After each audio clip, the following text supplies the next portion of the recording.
Vous êtes sur Radio Prague International, à l'écoute du programme francophone diffusé depuis la capitale tchèque.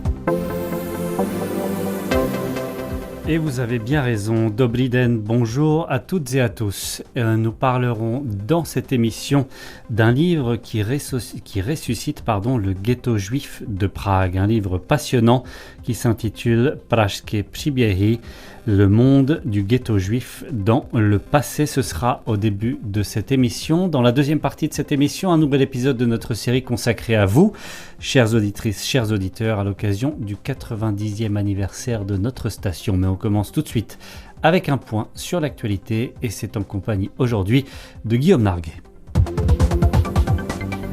Les informations. Bonjour à toutes et à tous. On commence ce bulletin, une fois n'est pas coutume, avec du football. 5 jours après avoir éliminé l'Irlande au tir au but, l'équipe de République tchèque de football affronte le Danemark en finale des barrages pour la Coupe du Monde ce mardi soir à Prague. Le vainqueur de ce match sera qualifié pour la phase finale, une phase finale qui, rappelons-le, se tiendra aux États-Unis, au Canada et au Mexique en juin et juillet prochains.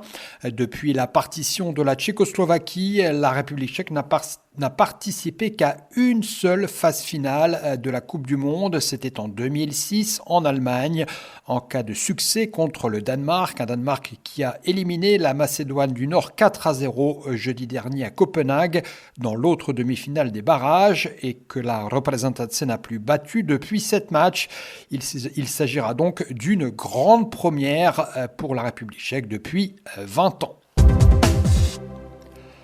Politique, pour la première fois depuis 3 ans, les gouvernements tchèques et slovaques se retrouvent pour une réunion commune et ce au château de Nová Hôrka, c'est dans la région de Moravie-Silésie, dans l'est de la République tchèque. À cette occasion, le Premier ministre tchèque Andrej Babiš et son homologue slovaque Robert Fico signeront un mémorandum sur le renforcement de la coopération entre les deux gouvernements. Selon Prague, ce gouvernement doit ouvrir la voie à une coopération plus étroite dans les domaines notamment de la politique étrangère, de l'économie, de la défense, de la numérisation, du tourisme ou encore du sport. Les différents ministres des deux pays doivent également débattre du soutien à la compétitivité des infrastructures de transport et de la sécurité énergétique.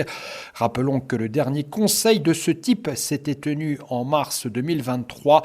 Un an plus tard, l'ancien gouvernement tchèque, dirigé par Petra Fiala, avait interrompu cette tradition qui remonte à 2012 en raison de positions divergentes entre Prague et Bratislava sur certaines questions de politique étrangère et notamment sur le soutien à l'Ukraine dans sa guerre contre la Russie. Démographie, quelques 77 600 enfants sont nés en République tchèque en 2025, ce qui représente le total le plus faible depuis le début des statistiques démographiques modernes dans le pays, des statistiques qui remontent à 1785. Le taux de natalité reste ainsi en baisse pour la 4e année consécutive, selon les données publiées ce mardi par l'Office tchèque des statistiques. Malgré cela, la population a continué d'augmenter, comme cela a toujours été le cas depuis 2014, et ce concrètement d'environ 6300 personnes, pour atteindre à la fin de l'année un total de près de 10 916 000 habitants. Cette croissance est toutefois uniquement due à l'immigration, une immigration qui permet de compenser un solde naturel négatif qui a été le plus important depuis 1919. On termine ce bulletin avec un mot de météo. Avant un week-end pascal annoncé plus chaud et ensoleillé, c'est toujours un temps essentiellement nuageux qui continuera de régner sur la majeure partie du territoire ce mercredi, jour de la fête des Hugo. La Bohème notamment profitera toutefois de quelques éclaircies dans l'après-midi. Quant aux températures, elles varieront entre 8 degrés dans le nord de la Bohème et 12 degrés dans le sud de la Moravie, tandis qu'à Prague, le soleil se lèvera à 6h36 et se couchera à 19h31. Radio Prague International, le programme francophone.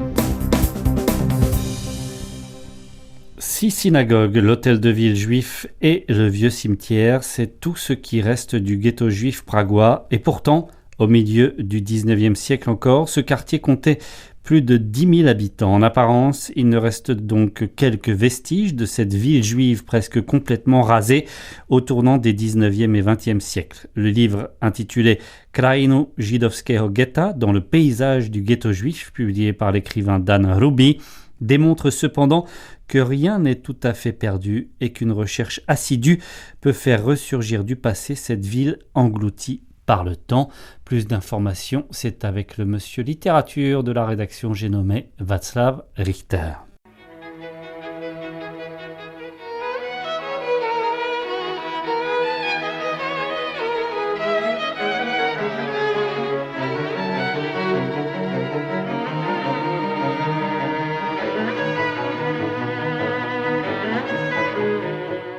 Rencontre littéraire.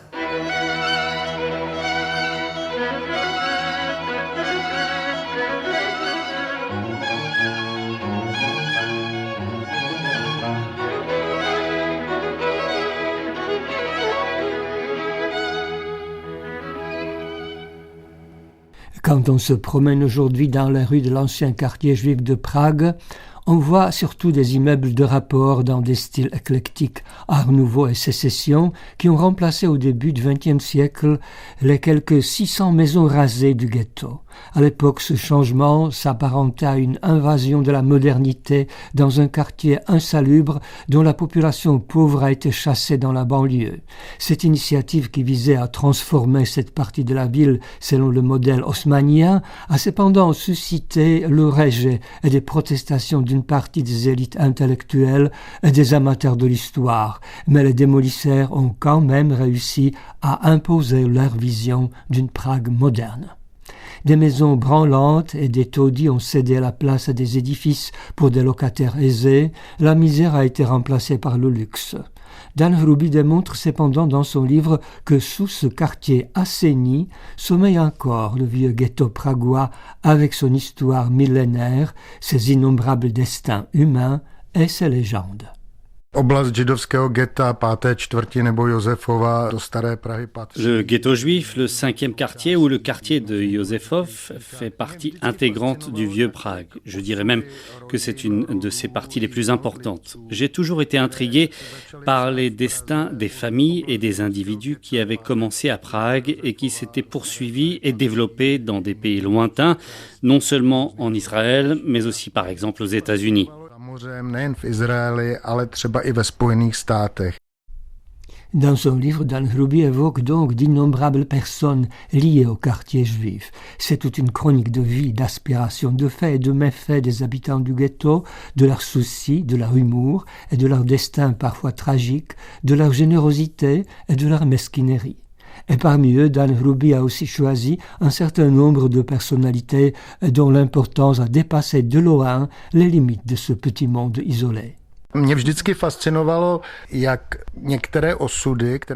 J'ai toujours été fasciné par la façon dont les vies de certaines personnalités ayant commencé ici avaient continué dans une région très éloignée, sur le territoire de la Palestine faisant aujourd'hui partie d'Israël, comment ces personnalités avaient contribué à former l'État d'Israël moderne, comment elles avaient adhéré au mouvement sioniste.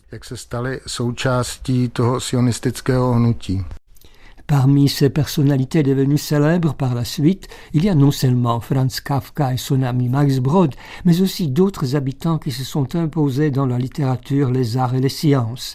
Les comédiens Oldřich Nový, Miloš Kopecký, Jiří Suchý et Eliška Balcerová, le cinéaste Miloš Forman et la comédienne Věra Křesadlová, sa première femme, le scénariste Jiří Brdečka, les peintres Rudolf Kremlička, František Tichý et Václav Boštík ont tous habité dans les murs de ce quartier bâti sur les décombres du ghetto juif. Et il ne faut pas oublier les hommes de science, dont Jaroslav Hejrovský, prix Nobel de chimie, et aussi Hugo Bergman, homme auquel Dan Ruby réserve dans son livre un chapitre entier. Hugo Bergman, originaire de la place de la vieille ville de Prague, est devenu premier recteur de l'université hébraïque de Jérusalem. Pendant les premières années de sa vie, il a vécu dans la proximité immédiate de la place de la vieille ville. Il fréquentait le lycée du Palais Kinski avec son condisciple Franz Kafka. Il a été le premier parmi ses proches et amis à avoir compris la force de l'idée sioniste. Il s'est rallié à cette idée et est devenu un sioniste fervent.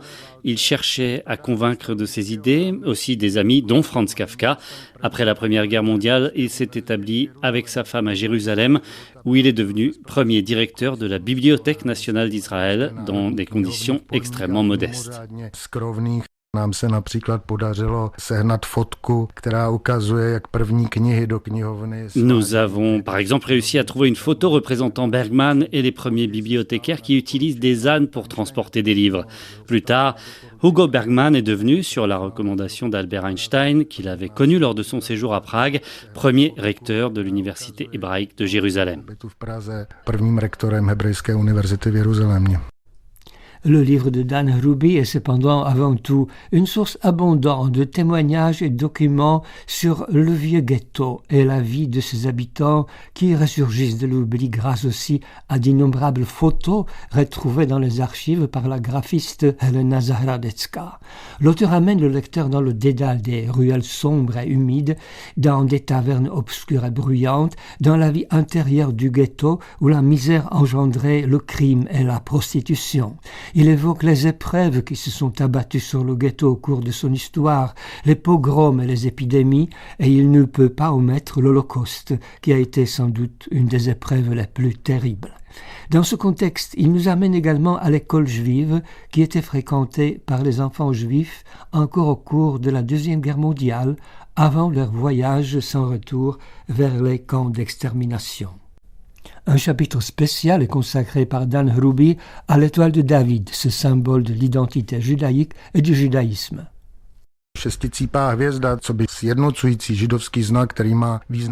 L'étoile de David, étoile à 6 branches, hexagramme qui revêt l'importance d'un symbole universel de l'unité juive, est né à Prague. C'étaient les juifs pragois qui ont fait figurer cette étoile sur leur étendard, sur leur drapeau. Par la suite, le symbole s'est diffusé en Europe, tout d'abord à Vienne, et finalement, l'étoile de David a été choisie et adoptée par le mouvement sioniste qui cherchait un symbole unificateur. Aujourd'hui encore, le ghetto de Prague reste un endroit quasi magique, un lieu qui suscite l'imagination et invite à la réflexion.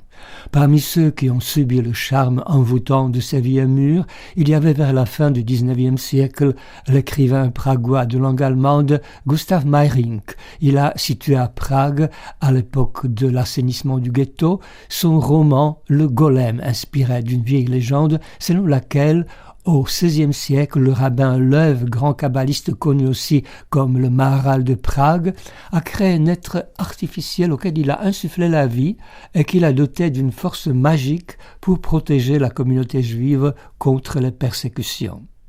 Selon la légende, cet humanoïde d'argile, qui repose depuis ce temps-là au grenier de la plus ancienne synagogue de Prague, ressuscite tous les 30 ans et revient parmi les vivants.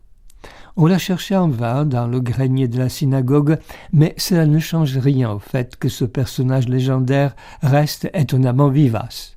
Rendu à la vie maintes fois par des écrivains et des cinéastes, il a été ressuscité aussi par Gustav Meyrink dans son roman, et il figure également, avec sa légende et son créateur kabbaliste, dans le livre de Dan Ruby comme un symbole, comme une personnification des mystères du ghetto juif de Prague.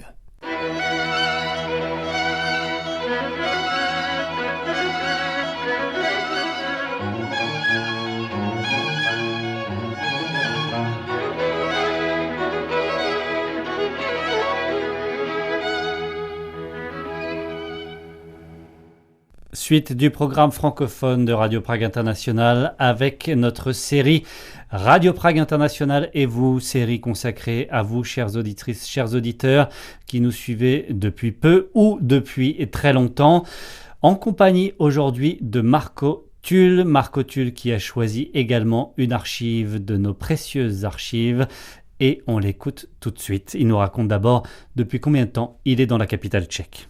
Alors ça va faire bientôt 20 ans. À la base, je suis venu ici pour mes études. Et puis ensuite, je suis revenu ici puisque j'ai rencontré entre-temps ma femme, qui elle est polonaise. Et du coup, c'était un choix assez facile pour nous de venir nous installer à Prague. Et puis bon, on a toujours été très heureux de ce choix. Et après, j'ai fait différentes choses ici, mais la raison première, c'est un amour pour l'endroit, la compatibilité avec ma vie de famille. Et puis depuis d'ailleurs, on a 2 enfants qui sont nés ici. Et puis c'est une ville que j'aime énormément, où je suis très heureux ici. Alors je lis plus que j'écoute, et ça doit faire au moins, bien 5-6 ans. Et j'utilise en fait toujours un agrégateur de nouvelles, où je mets pas mal de sites avec des feeds dessus, et parmi lesquels Radio Prague. Donc du coup, je vois quasiment tous les articles qui sont publiés. De temps en temps, il y en a où ça m'intéresse de les lire. Parmi les trucs qui m'intéressent sur le site de Radio Prague, il y a tout ce qui concerne des fois l'actualité tchèque qui peut m'échapper sur d'autres canaux que j'utilise, et puis le fait que ce soit en français et généralement pas forcément très détaillé, mais ce qui est bien un peu pour après avoir envie de creuser par ailleurs. Après, ce que j'aime bien, si justement c'est peut-être là on peut aller sur l'archive, c'est tout ce qui concerne, la vie de soit de Tchèques en France, des fois il y a des choses comme ça, soit de Français à Prague. Je trouve ça toujours intéressant d'avoir les témoignages de personnes que je connais ou non. Et du coup, en termes d'archives, je sais que ça m'a fait penser, un des collègues que j'ai vu souvent apparaître sur Radio Prague, Kles Brandar, qui fait notamment du skateboard. Et je me rappelle il y a quelques années d'avoir lu un article qui parlait en partie de lui, mais qui parlait aussi du skateboard à Prague. Donc c'était rigolo parce que, comme j'ai un ami qui était impliqué là-dedans, mais qu'en même temps, on parle pas toujours de ça, c'était rigolo de découvrir une facette finalement que je connaissais un peu moins.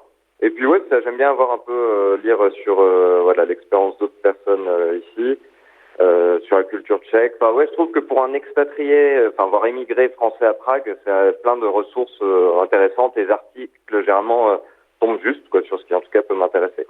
Alors on écoute tout de suite l'archive choisie par Marco, une archive où on peut donc écouter notamment Kles Brandar, et c'était un reportage signé Amélie Roussel sur le skateboard à Prague.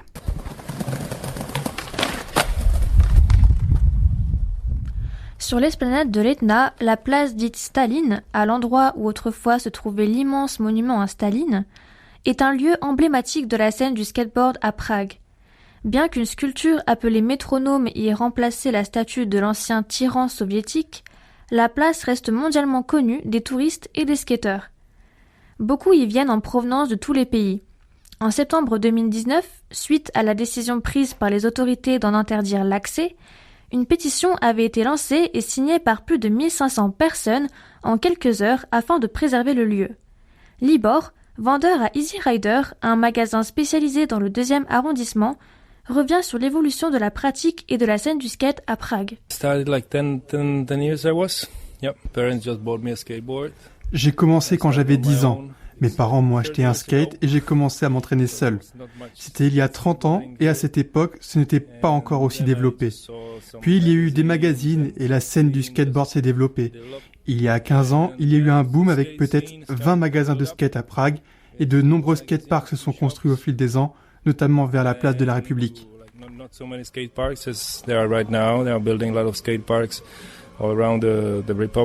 Skater, Libor ne se limite pas à la pratique de ce sport. Il revient justement d'un voyage en France où il a surfé dans la région de Bordeaux. C'est en effet lié à l'histoire du skate. Les premières planches n'avaient rien à voir avec les skateboards d'aujourd'hui. L'histoire de cette pratique, Kles Brandar, un Français qui vit à Prague depuis 5 ans, nous la raconte.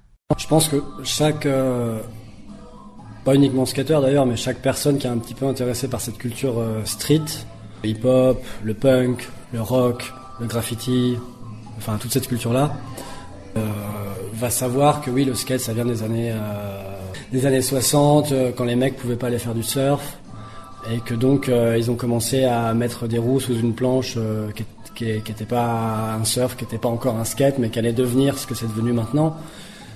Et donc les planches, après la pratique a vachement évolué, donc dans les années 80, dans les années 70 le slalom, après dans les années 80 il y avait le début du street. Il y a plusieurs types de pratiques de tout temps, hein. Dans le skate, il y a eu le longboard, et même dans le microcosme que c'est, il y a même plein de styles, quoi. Mais voilà, c'est devenu une pratique qui maintenant, qui est vraiment à un niveau impressionnant. Ni la pratique ni la communauté de longboarders ne sont en effet les mêmes que celles des skateurs. Nous avons rencontré Yann, un jeune longboarder qui a étudié pendant un semestre à Lyon. Il remarque que si la communauté des longboarders à Prague n'est plus aussi importante qu'il y a quelques années, c'est le contraire pour celle des skateurs. En fait, il y a un peu un déclin de ça, parce que je pense que le plus grand boom du longboard était en 2016, 2017. Mais maintenant, il y a beaucoup de gens qui étaient vraiment très très bien dans downhill, mais ils ont quitté parce qu'ils font d'autres choses. Ou aussi, il y a des gens qui sont plus âgés, ils ont déjà leur famille, et ils n'ont pas du temps de faire si beaucoup de longboard. Et aussi les événements, il y avait un championnat tchèque en 2016, 2017. 2017, c'était la dernière année. Maintenant, il n'y a pas vraiment un championnat tchèque, il y a juste un événement à Kozákov. Avant, c'était 5 événements par an. Donc, il y a un peu un déclin parce qu'il n'y avait pas beaucoup de gens qui voudraient arriver ou payer pour attendre l'événement. À l'inverse, parce qu'il y a beaucoup plus de gens qui font du skate. Et quand j'ai commencé à faire du skate à Stalin, à Prague, il n'y avait pas beaucoup de gens, mais maintenant il y a plein de gens et beaucoup de gens jeunes. Ils ont 14 ans et ils font du skate vraiment très très bien. Donc oui, c'est l'inverse avec le skate. Et c'est plus simple parce que en fait, longboard c'est un peu cher, je pense que c'est comme faire du ski. Il faut payer pour s'attendre les événements, les boards sont super chers. Et le skate, il faut juste s'acheter un skate et aller dans un skatepark et c'est gratuit. Beaucoup plus de gens qui font du skate.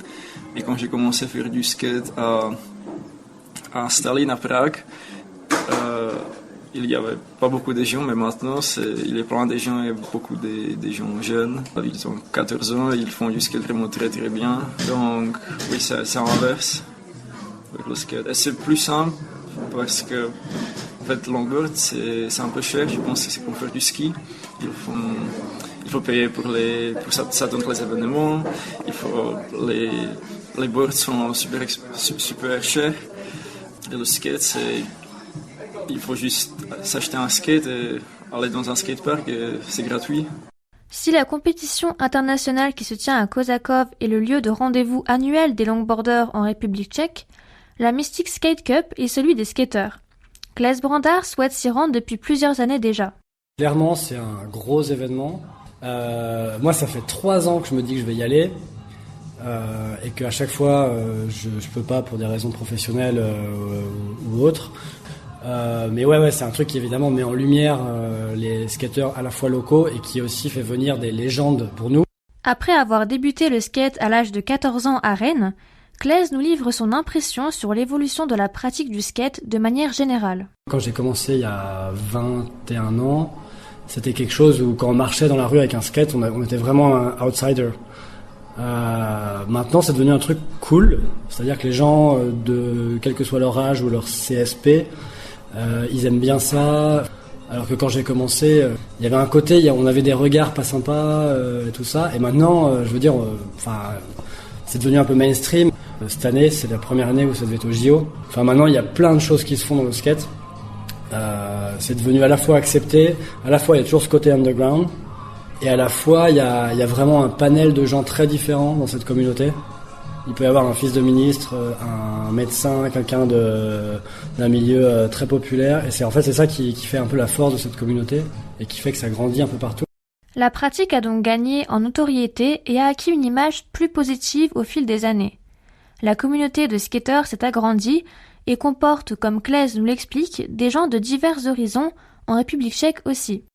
Pour revenir sur Prague, moi en étant étranger, c'est vrai que je suis pas mal connecté à la scène des autres étrangers, en étant j'ai plus 20 ans, donc je suis plus connecté à des gens entre guillemets de mon âge, mais pas forcément en fait, parce que c'est ça qui est cool dans le skate, c'est que on s'en fout que tu aies 12 ans ou que tu en aies 45. J'ai rencontré quelqu'un la semaine dernière qui avait 47 ans et qui s'est mis au skate il y a 1 an, un Péruvien. Donc je lui ai dit, vas-y, on va skater ensemble. Il y a des gens qui vont plus venir du hip-hop, enfin skate hip-hop, d'autres qui vont plus venir du skate rock. Toutes ces communautés ne forment cependant pas toujours une grande famille. Les skateurs, qui peuvent être dans un esprit de compétition, manquent parfois de solidarité. Ça dépend de la taille de la ville. Donc par exemple, ça dépend pas uniquement de la taille de la ville, mais ça dépend de la taille de la ville et également de l'ambiance de la ville, quoi. Donc c'est un peu aléatoire. Ça dépend aussi de l'endroit dans la ville. C'est-à-dire que si tu vas sur un spot, si tu vas à Staline par exemple, qui est le spot, t'as clairement des groupes et t'as clairement des mecs ils vont pas forcément te parler, ils vont pas être chill, quoi. Moi je suis pas un grand fan de l'ambiance. Mon approche personnelle c'est plus d'aller dans des endroits, vraiment dans la rue, plutôt que d'aller 3 fois par semaine sur le même spot. J'ai déjà skaté des camions ou un bout de trottoir ou un frigo abandonné ou des trucs comme ça. Pour revenir sur l'ambiance, ça dépend vraiment des pays. Par exemple, les Lyonnais à l'époque, ils avaient une sale réputation, les Bordelais aussi. Donc ça dépend vraiment des villes. Moi, j'ai habité dans des grandes villes. J'ai habité à Buenos Aires, j'ai habité à Prague, j'ai habité à Nantes, Rennes, Vannes et Lorient. Et c'est sûr que quand j'ai habité à Vannes et Lorient en Bretagne, on se connaissait tous. À mesure que la communauté grandissait à Prague, les skateparks ont fleuri. Claes nous livre son avis sur les raisons qui ont pu pousser la ville à investir dans la construction de skateparks. J'ai pas la réponse au niveau politique, c'est-à-dire que je fais pas partie des gens j'habite là depuis 5 ans et je fais pas partie des gens qui sont en contact avec les gens qui investissent, c'est-à-dire les représentants politiques locaux. J'imagine qu'ils se sont rendus compte que c'était devenu... ils se sont rendus compte qu'il y avait une grosse communauté derrière, donc ils se sont rendus compte que c'était une vraie pratique et qu'il y avait un besoin et que voilà, ils veulent structurer ça et faire évoluer, aider la pratique à évoluer. Et j'imagine que c'est ça, quoi. Mais c'est un peu une tendance qu'on retrouve. Je sais qu'il y a des villes, par exemple Barcelone, non ? Les architectes ont fait ils ont intégré en fait la pratique à la ville, quoi.